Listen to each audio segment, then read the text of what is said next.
Maintenant qu'on a vu deux formules, il est possible de les unifier. Donc, c'est-à-dire qu'on connaît comment passer du nombre de particules au nombre de moles et on connaît comment passer du nombre de moles à la masse. Donc, là, maintenant, on peut passer du nombre de particules à la masse. La seule chose qui est importante à se souvenir quand on fait ce genre d'exercice-là, c'est qu'il faut toujours passer par le nombre de moles. Et je vais le répéter plusieurs fois durant le semestre, 95% du temps dans mon cours, la première étape, c'est de trouver le nombre de moles. Donc, toujours trouver le nombre de moles et ensuite, on trouve d'autres choses. Si je te donne le nombre de particules puis je te demande la masse, première étape que tu vas faire, ça va être de calculer le nombre de moles avec la première formule qu'on a vue dans ce cours-ci, nombre de particules divisé par le nombre d'Avogadro. Ensuite, après que tu as le nombre de moles, tu vas pouvoir trouver la masse, parce que la masse est égale au nombre de moles fois la masse molaire de cette substance-là. Il est possible aussi que je te demande le contraire. Donc, je te donne la masse, puis je te demande de me dire combien il y a de particules là-dedans. Si tu as la masse, première étape, ça va être de trouver ton nombre de moles. Et ta deuxième étape, ça va être de trouver ton nombre de particules.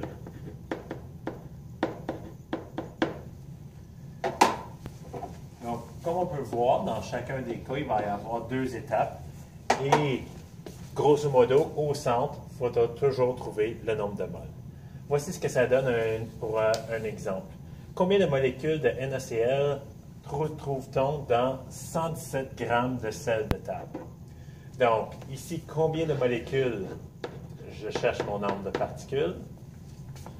Retrouve-t-on dans 117 grammes de sel? Ça, c'est ma masse.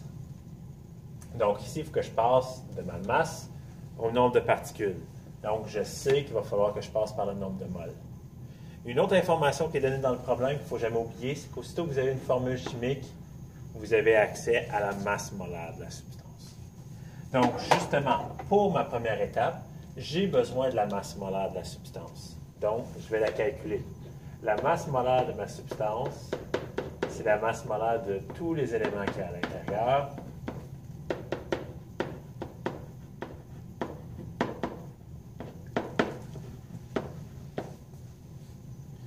Je pense que c'est 35,45. Et ça va me donner une masse molaire de 58,44 grammes par mol. Maintenant que j'ai la masse molaire du sel, je suis capable de trouver son nombre de moles. Donc, si je suis en train de faire cette première étape-là, mon nombre de moles, c'est la masse divisée par la masse molaire. La masse était donnée dans le problème. La masse molaire, je viens de la calculer. Et je vais obtenir ainsi mon nombre de moles. Donc, mon nombre de moles, ça va être 2,002 moles. N'oubliez pas que c'est un calcul qui a plusieurs étapes. Je ne vais pas arrondir tout de suite. Je vais arrondir seulement la réponse finale. Deuxième étape. Maintenant, je suis rendu à l'étape où je cherche le nombre de particules, qui est le nombre de moles fois le nombre d'Avogadro. Je viens de trouver le nombre de moles. Le nombre d'Avogadro, c'est toujours la même chose. Ici, c'est des molécules, si on pourrait ainsi dire, de NaCl par mol. Et ça va me donner 1,206 fois 10 à la 24 molécules. Bien sûr, le terme plus exact serait ce qui va aller dans la parenthèse ici. Donc, les questions vont vous demander combien de chiffres significatifs je devrais garder et qu'est-ce que je devrais écrire au lieu de molécules.